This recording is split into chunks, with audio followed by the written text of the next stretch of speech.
Hello student. आज हम लोगों की कंस्ट्रक्शन मैनेजमेंट की क्लास है। आज हम लोग कंस्ट्रक्शन कॉन्ट्रैक्ट के कुछ इम्पोर्टेंट एमसीक्यू देखने वाले हैं। इम्पोर्टेंट एमसीक्यू देखने से पहले हम लोग कुछ कॉन्ट्रैक्ट क्या होता है, ठीक है, और कौन कौन से टाइप्स के कॉन्ट्रैक्ट्स होते हैं, इन सब के बारे में हम डिटेल में थोड़ा देख लेते हैं। ठीक है, उसके बाद हम जब क्वेश्चन सॉल्व करेंगे तो हमें कोई प्रॉब्लम नहीं होगी। ठीक है, तो यहाँ पे हमारा कॉन्ट्रैक्ट्स में हमें क्या क्या पढ़ना है। LOI क्या होता है? ये एक लेटर होता है, लेटर ऑफ इंटेंट्स, इसको हम बोलते हैं लेटर ऑफ इंटेंट। ये जो होता है दो पार्टी के बीच में, या एक कंपनी हो सकती है या एक कॉन्ट्रैक्टर हो सकता है, इन दोनों के बीच में जो डॉक्यूमेंट पर क्या होता है, साइन होता है, उसी को हम क्या बोलते हैं, लेटर ऑफ इंटेंट बोलते हैं। ठीक है, दो पार्टियों के बीच में जो भी डॉक्यूमेंट पे उनके द्वारा एग्रीमेंट होता है या साइन किया जाता है, समझौता होता है, उसी को हम क्या बोलते हैं, उसी को लेटर ऑफ इंटेंट बोलते हैं। ठीक है, अब हम एग्रीमेंट का थोड़ा सा देख लेते हैं। एग्रीमेंट क्या होता है? एग्रीमेंट जो होता है, मान लीजिए हमें कोई गवर्नमेंट है या कोई गवर्नमेंट ही है, इस गवर्नमेंट को क्या कराना है, इस गवर्नमेंट को कोई बिल्डिंग्स बनवानी है। बिल्डिंग्स बनवाने से पहले वो क्या करेगा, बिल्डिंग बनवाने से पहले वो, जैसे किसी को काम अलॉट करना है तो क्या क्या प्रोसेस हो सकता है, उससे पहले यहाँ पे इसको क्या कराना है, बिल्डिंग अपनी कंस्ट्रक्शन करानी है। ठीक है, बिल्डिंग को कंस्ट्रक्शन करानी है, तो उससे पहले क्या प्रोसेस होगा, उससे पहले जो प्रोसेस होता है उसको हम क्या बोलते हैं, टेंडर बोलते हैं, या न्यू टेंडर हम उसको बोलते हैं। ठीक है, यहाँ स्पेस कम है, थोड़ा मैं इसको आगे बढ़ा देता हूँ।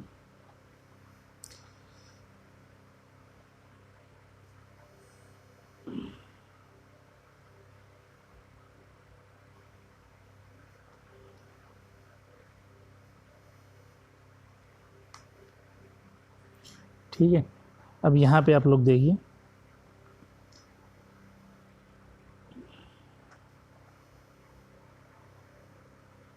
जैसे कोई गवर्नमेंट है, ठीक है, गवर्नमेंट है, इसको क्या कराना है, कोई पब्लिक बिल्डिंग बनवाना है। ठीक है, पब्लिक बिल्डिंग बनवाने के लिए अब ये क्या प्रोसेस हो सकते हैं उसमें, ये क्या करेगी, ये किसी को टेंडर या कॉन्ट्रैक्टर को हायर करेगी, किसी कंपनी को हायर करेगी जो इसका क्या काम करेगी, बिल्डिंग्स को बनाएगी। ठीक है, तो उसके लिए क्या क्या प्रोसेस होता है, क्या क्या प्रोसेस हो सकते हैं, पहले अवार्ड लेने से पहले क्या क्या हो सकता है। ठीक है, अवार्ड जब हम उसको दे देंगे कि आपको ये काम करना है, तो उसे उसके बाद ही तो वो बनाएगा कंस्ट्रक्शन। यहाँ पे क्या है, कंस्ट्रक्शन। ठीक है, इसके बाद कंस्ट्रक्शन होगा। इससे पहले की जो प्रोसेस होती है उसको हम टेंडर कहलाते हैं। टेंडर में क्या होता है, टेंडर जब निकलता है, टेंडर जो भी गवर्नमेंट ने क्या किया, टेंडर निकाला अपने, जो भी अपने बिल्डिंग्स को बनवाने के लिए, इसके कुछ नियम होते हैं या लॉ होते हैं। ठीक है, इसमें इस टेंडर में जो भी प्रोजेक्ट है, उस प्रोजेक्ट की सारी डिटेल्स के मतलब क्या है, प्रोजेक्ट की सारी डिटेल्स की ड्राइंग।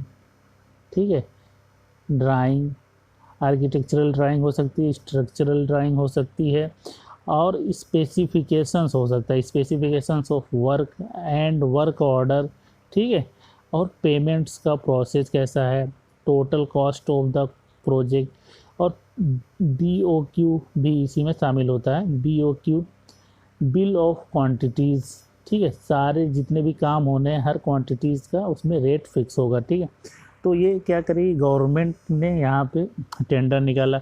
अब जब टेंडर गवर्नमेंट ने निकाला है, तो टेंडर जब टेंडर के लिए जब बहुत सारे क्या करेंगे, बहुत सारी कंपनियां आएंगी या बहुत सारे क्या होंगे, कॉन्ट्रैक्टर टेंडर लेने के लिए आएंगे।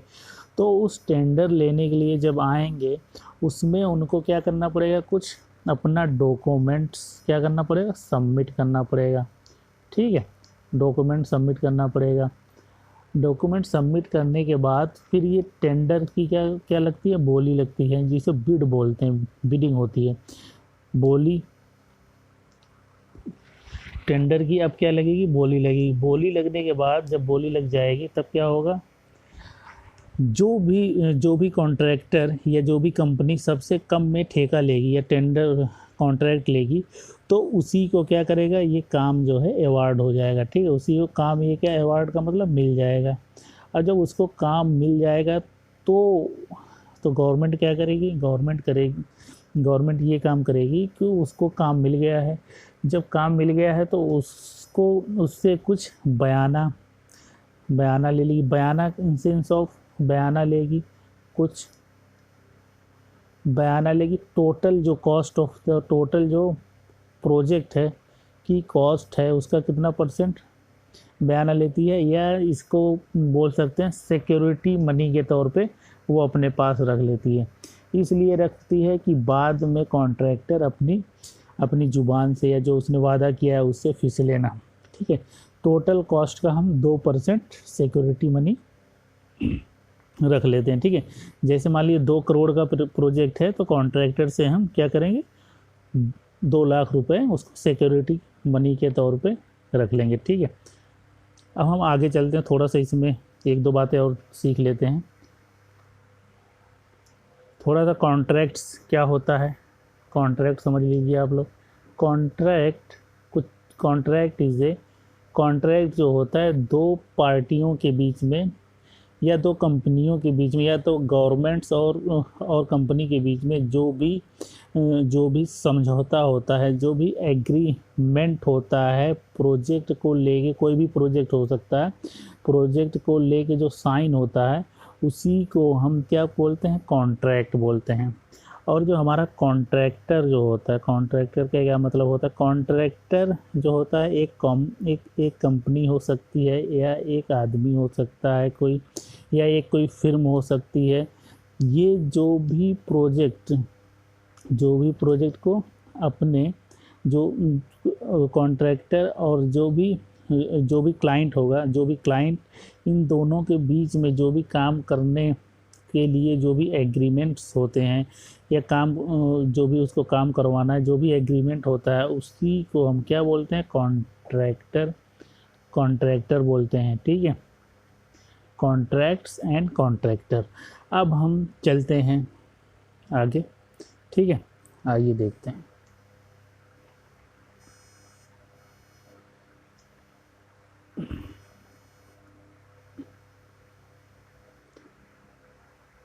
कॉन्ट्रैक्ट क्या है, इज एग्रीमेंट है which is enforceable by law, जो लॉ के इसमें कुछ लॉ के द्वारा बना हुआ है। कब कौन से नियम आया था, 1878 में आया था, ये भी आप लोगों को पता होना चाहिए। ठीक है, कॉन्ट्रैक्ट इक्वल टू क्या होता है, कॉन्ट्रैक्ट इक्वल टू जो होता है ये होता है agreement plus E square. E square क्या है, ई स्क्वायर का जो होता है इसेंशियल सर्विसेज। इसेंशियल सर्विसेज में क्या क्या आ जाएगा देखते हैं।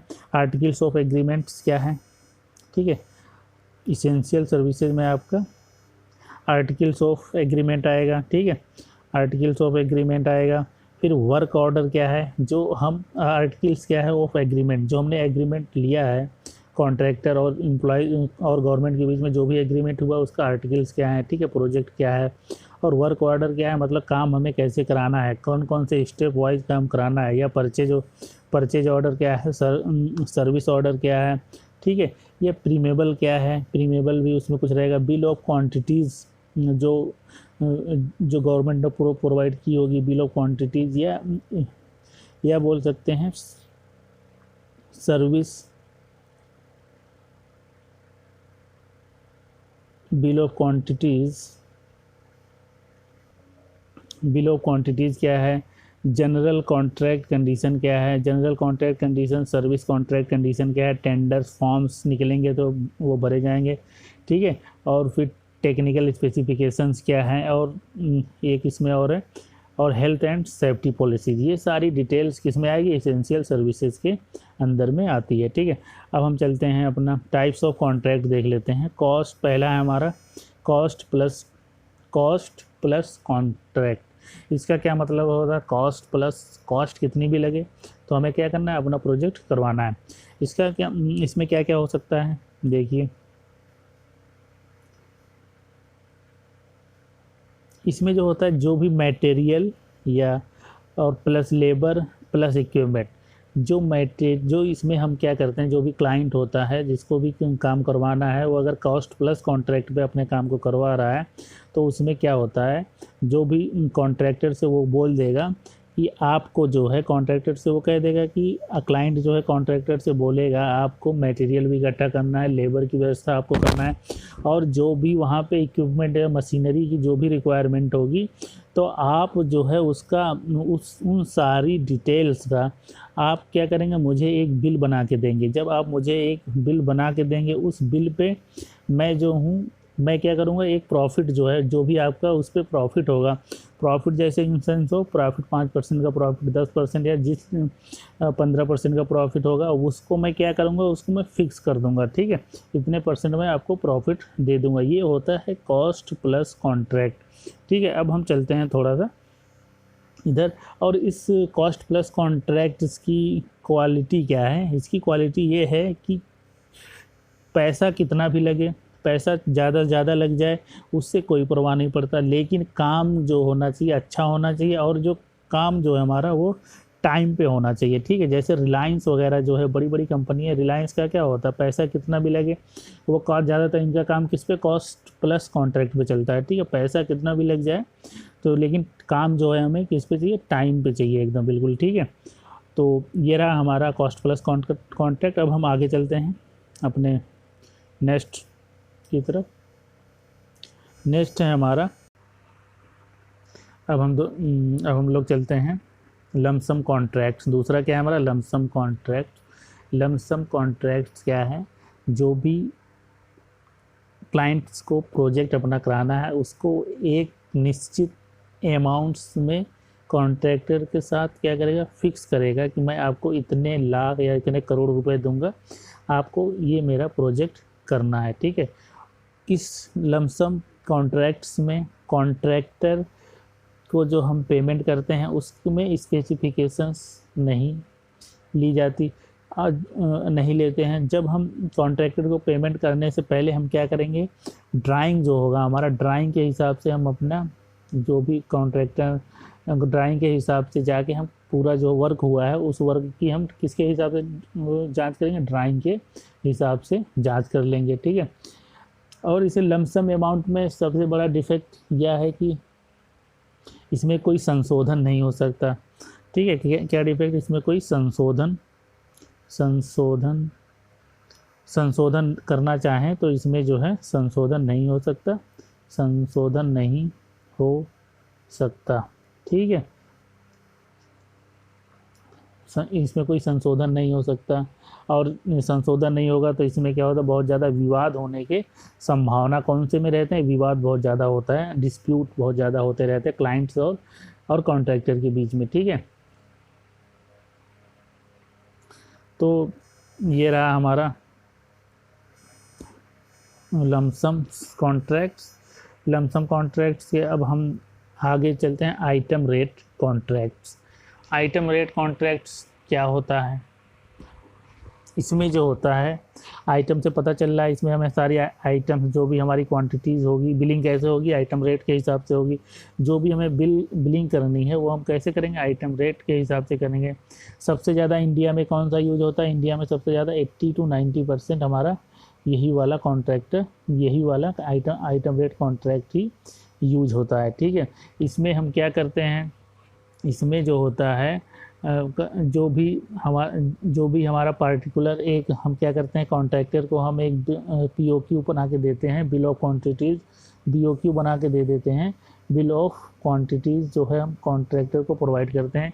उसमें जो होता है सारी डिटेल्स कौन कौन सी होती हैं, एक्सकेवेशंस की होती है, कैसे हमें पहला क्या स्टेप्स होगा, एक्सकेवेशंस में होगा, फिलिंग्स होगा, पीसीसी का काम होगा, फिर शटरिंग्स का काम होगा, फिर ब्रिक्स वर्क होंगे, फिर जो है फ्लोरिंग्स का काम होगा। ये सारे आइटम्स की डिटेल हम उसको प्रोवाइड कर देते हैं और सबके रेट जो है हम क्या करते हैं, फिक्स कर देते हैं। तो कॉन्ट्रैक्टर हर एक तो हम कॉन्ट्रैक्टर को ये रेट देते, कॉन्ट्रैक्टर को देते हैं, तो कॉन्ट्रैक्टर क्या करता है, एक अपना रेट बना के हमको हमको दे देता है, ठीक है। तो अब जब हम इसको कॉन्ट्रैक्टर को बिलिंग करेंगे, जो कॉन्ट्रैक्टर ने हर जैसे प्लिंथ एरिया तक या ये हमारी एक्सकेवेशन हो गया, फिर उसमें पीसीसी पड़ गई, फिर उसमें आरसी ब्रिक वर्क हो गया, तो उसके हिसाब से हम कॉन्ट्रैक्टर को क्या है पेमेंट करते रहते हैं। और ये है हमारा percentage rate contract. Percentage rate contract तीसरा है, चौथा है। इसमें क्या होता है, ये बिल्कुल सेम इसी तरह है, आइटम रेट कॉन्ट्रैक्ट की तरह है। जितने भी आइटम्स या जितने भी स्पेसिफिकेशन है उस पर जो है क्लाइंट जो है क्या करता है, उस पर कुछ परसेंटेज जो है फिक्स कर देता है, 10%, 5%, जितना भी प्रॉफिट होगा कॉन्ट्रैक्टर का, वो उस पर हर आइटम पे क्या है देता रहता है, ठीक है। लेबर रेट कॉन्ट्रैक्ट क्या है, लेबर रेट कॉन्ट्रैक्ट जो वो कॉन्ट्रैक्ट होता है जिसमें जो है जो क्लाइंट होता है, क्लाइंट क्या करता है मटेरियल जितना लगेगा प्रोजेक्ट में, और जो मटेरियल जितना लगेगा, मशीनें जितनी लगेंगी, और ये सब चीज़ें जो है क्लाइंट प्रोवाइड करता है। बाकी जो है लेबर जो प्रोवाइड करता है वो कॉन्ट्रैक्टर का इसमें काम होता है, ठीक है। कॉन्ट्रैक्टर जो है लेबर की जिम्मेदारी किसकी होती है, और काम कराने की जिम्मेदारी होती है लेबर इकट्ठा करने की, लेबर रेट कॉन्ट्रैक्ट उसे हम बोलते हैं। और प्लिंथ एरिया कॉन्ट्रैक्ट जो भी कॉन्ट्रैक्ट होता है, इसमें इस वाले कॉन्ट्रैक्ट में क्या होता है, हम जो भी कॉन्ट्रैक्टर और क्लाइंट के बीच में जो भी समझौता होता है वो किस रेट पे हो जाता है, प्लिंथ एरिया रेट पे हो जाता है, प्लिंथ एरिया एस्टीमेट के रेट पे हो जाता है। इसमें क्या होता है, प्लिंथ एरिया एस्टीमेट में कॉन्ट्रैक्टर को जो है क्या सारी ड्राइंग्स वगैरह जो भी है ड्राइंग प्रोवाइड करनी पड़ती है। इसको ड्राइंग जब कॉन्ट्रैक्टर पर ड्राइंग पहुंच जाएगी, ड्राइंग के हिसाब से वो अपना एक प्लिंथ एरिया का रेट कोट करेगा, एक रेट बता देगा। उस रेट को बताने के बाद कितना क्या बताएगा, जिसमें मैं 1500 स्क्वायर फीट में काम करूंगा या 2000 स्क्वायर फीट में काम करूंगा, वो बिल्कुल सेम बुल्टअप एरिया, मतलब ये मान लीजिए ये हमारी टोटल एरिया है, इसमें प्लिंथ एरिया हमारी इतनी है, इस एरिया का ही उसको पेमेंट करना है, ठीक है।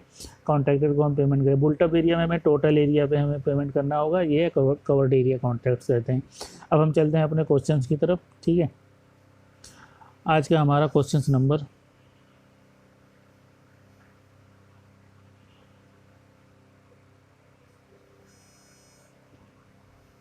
पहला क्वेश्चन है, विच of this is not advantages of material supply contract. Material supply contracts का कौन सा आपूर्ति अनुबंधन का लाभ नहीं, quick delivery payment, comparative chips rates या क्वालिटी चेकिंग रिक्वायर्ड्स। इसमें क्या होता है, मटेरियल सप्लाई में क्विक डिलीवरी, इसमें क्या हो रहा है, इस वाले ऑप्शन में क्या हो रहा है, पेमेंट हो रहा है, डिलीवरी हो रहा है, रेट्स की बात चल रही है, तो मटेरियल की बात, ट्रांसपोर्टेशन की बात चल रही है, नो लॉस, तो हमारा कौन सा ऑप्शन होगा, डे क्वालिटी चेकिंग्स रिक्वायर्ड, ठीक है। अब हम चलते हैं नेक्स्ट क्वेश्चन की तरफ। नेक्स्ट क्वेश्चन है हमारा, जब ठेकेदार केवल सामग्री की आपूर्ति कर रहा है तो ऐसे अनुबंधों को कहा जाता है, उसको हम क्या बोलते हैं, जब ठेकेदार सिर्फ किसका सप्लाई मटेरियल का सप्लाई कर रहा है तो उसको हम बोलते हैं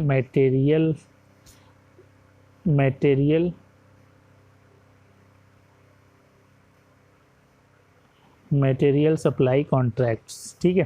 तो हम चलते हैं नेक्स्ट क्वेश्चन की तरफ।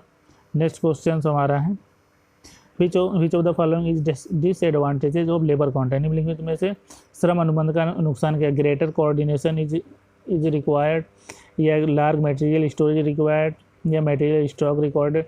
लेबर कॉन्ट्रैक्ट में क्या होता है, जो भी क्लाइंट्स को क्या करना पड़ता है, क्लाइंट्स जो होता है क्लाइंट्स को मटेरियल पहले से इकट्ठा करना पड़ता है, और ग्रेटर कोऑर्डिनेशन की उसमें रिक्वायर होती है, और मटेरियल स्टॉक्स रिक्वायर्ड, और वहाँ पे सिक्योरिटी रखना पड़ता है उसको, ठीक है। ये हमारी D is the right answer होगा। अब हम चलते हैं अपने नेक्स्ट क्वेश्चन की तरफ। ये हमारा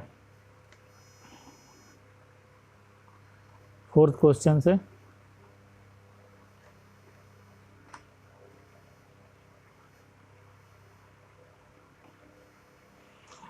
जब मालिक सामग्री की आपूर्ति कर रहा हो और बोली लगाने वाले को सभी मदों को पूरा करना हो श्रम की आपूर्ति, तो ऐसे अनुबंधों को कहा जाता है, उसको हम क्या कहते हैं, लेबर कॉन्ट्रैक्ट बोलते हैं। ठीक है, ये सब आप लोगों को मैंने बता दिया लेबर कॉन्ट्रैक्ट क्या हो जाए। सप्लाइंग मटेरियल की सप्लाई हो रही है, सिर्फ वहाँ पे ऑनर जो है मटेरियल सप्लाई कर रहा है, बाकी काम जो है कौन कर रहा है, ठेकेदार कर रहा है। ठीक है, जो भी लेबर वगैरह इकट्ठा करना वो सब ठेकेदार का काम है। ठीक है, अब हम चलते हैं अपने नेक्स्ट क्वेश्चन की तरफ। नेक्स्ट क्वेश्चन है ना, owner of the project only perform duty of promoter की तरह काम कर रहा है। Duty of design construction project large consortium film और सच एज कॉन्ट्रैक्ट। जब परियोजना का मालिक केवल प्रोमोटर का कर्तव्य करता है और कर्तव्यों का प्रतिनिधि होता है, बड़े संघ या फर्म के लिए परियोजना का डिजाइन और निर्माण, तो ऐसे अनुबंध को हम क्या बोलते हैं, ऐसे अनुबंध को हम बोलते हैं item rate contract, all in contract, cost plus contract, lump sum contract. ऐसे अनुबंध को हम बोला जाता है ऑल इन कॉन्ट्रैक्ट्स हम बोलते हैं। ठीक है, ऑल इन कॉन्ट्रैक्ट्स बोलते हैं। हम चलते हैं नेक्स्ट क्वेश्चन की तरफ। Which of this is not advantages of lump sum contract का, इसमें से कौन सा एडवांटेजेस नहीं है। Owner does not require fund to start project. Lump sum contract में इसमें क्या होता है, लमसम कॉन्ट्रैक्ट जो होता है इसमें क्या होता है, क्लाइंट्स और कॉन्ट्रैक्टर के बीच में एक जो होता है, एक अमाउंट फिक्स हो जाता है कि इतने में टोटल प्रोजेक्ट कॉस्ट फिक्स हो जाती है, उसी में इनको काम कराना है। ठीक है, अब चाहे पैसा कितना भी लगे, जैसे क्लाइंट और कॉन्ट्रैक्टर के बीच में फिक्स हो गया कि 20 लाख का प्रोजेक्ट, 20 लाख में हम 20 लाख हम आपको देंगे, आप ये काम करिए, वो कैसे भी करके आपको काम देगा। इसमें क्या होगा, owner does not require fund, यहाँ पे ऑनर जो है पैसे पहले नहीं देता स्टार्ट करने के लिए, कॉन्ट्रैक्टर को ही स्टार्ट करना पड़ता है। उसको जब पूरा प्रोजेक्ट कंप्लीट हो जाता है तब उसको पैसे मिलते हैं। तो हमारा 6 का A is the right answer है। ठीक है, हम चलते हैं नेक्स्ट क्वेश्चन की तरफ।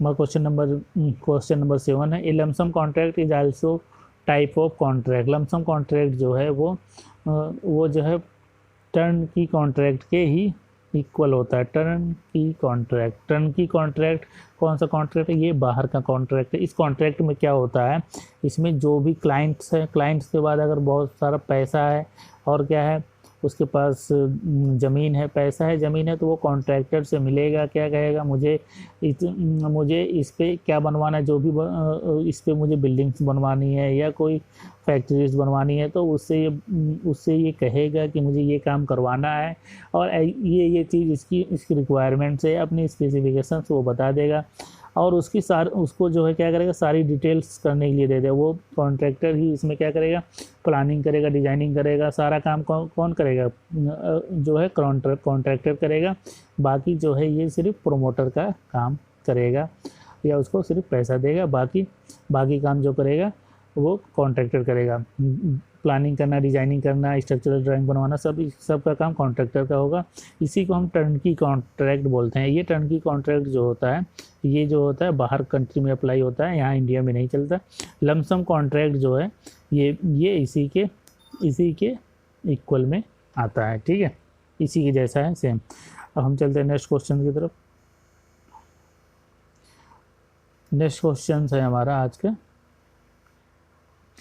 एक मुश्त अनुबंध में यदि ठेकेदार ने काम छोड़ दिया है तो वह, अगर लमसम कॉन्ट्रैक्ट चल रहा है, अगर ठेकेदार काम छोड़ के चला जाता है तब क्या हो सकता है, 10% पेनल्टी ऑफ टोटल अमाउंट को to be not eligible to get any amount of work done. जितना भी वो काम, मतलब उसने काम किया, थोड़ा बहुत 10-15 दिन काम किया, 10-15 दिन काम करके वो चला गया, ठीक है, उसको काम शुरू करने के लिए हमें पैसा तो नहीं देना, पैसा हमें क्या कब देना है, लास्ट में देना है। अगर वो काम छोड़ के भाग जाता है 10-15 दिन में, जितना भी काम करके गया है वो, उसका हमें कोई भी अमाउंट नहीं देना होगा। ठीक है, to be not eligible to get any amounts of work done. ठीक है, अब हम चलते हैं अपने नेक्स्ट क्वेश्चन की तरफ।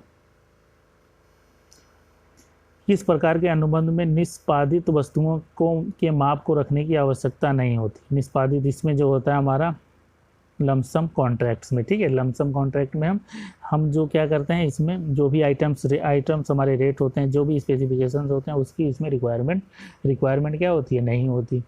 ठीक है, लमसम कॉन्ट्रैक्ट में क्या होता है, इसमें जो होता है क्लाइंट जो होता है कॉन्ट्रैक्टर को दे देता है कि हाँ आपको 20 लाख में ये काम करना है, 25 लाख में, ये कॉन्ट्रैक्ट फिक्स हो जाता है। ठीक है, उसमें किसी एक पर्टिकुलर आइटम की इसमें स्पेसिफिकेशंस नहीं बताई जाती, ये आइटम इतने में होना है, ये आइटम इतने में होना है। ठीक है, आइटम्स का मतलब आप लोग यहाँ पे समझ रहे हैं, आइटम्स का मतलब हो सकता है जो ब्रिक वर्क्स हो गया, फ्लोरिंग्स हो गई, आरसीसी का काम हो गया, पीसीसी का काम हो गया, एक्सकवेशन का काम हो गया, ये सब के आइटम्स या स्पेसिफिकेशंस में आ जाते हैं। ठीक है, अब हम चलते हैं नेक्स्ट क्वेश्चन की तरफ। In percentage rate contract bidder can bid their rates indicated in bill. Percentage rate contract में क्या होता है, जो बिल बोली लगाने वाला दाता होता है, जो बोली लगाता है वो किस रेट पे क्वांटिटीज़ को बोली लगाता है। ठीक है, अब हम चलते हैं नेक्स्ट क्वेश्चन की तरफ। यहाँ पे ये क्वेश्चन ही का हिंदी में, प्रतिदर्श दर अनुबंध में बोली दाता पर अपनी दर की बोली लगा सकता है मात्रा के बिल में दर्शाई गई है। जो भी अगर बोली लगा रहा है, जो भी उस पर बिल में जो भी अमाउंट दर्शाई गई है उसका क्या ऐड पर विद, या जो उस पर बिल है उस पर लगा सकता है, या उससे एबव भी बोली लगा सकता है, उससे बिलो भी बोली लगा सकता है। ठीक है, ठीक है, इन तीनों ऑप्शन ही हमारे यहाँ पे क्या है, सही है, तो हमारा D is the right answer होगा। ठीक है, अब हम चलते हैं क्वेश्चन नंबर 11 की तरफ। नीचे सूचीबद्ध में किस प्रकार के अनुबंध में रिंग बनने की संभावना होती है। रिंग बनने की संभावना जो होती है वो हमारी होती है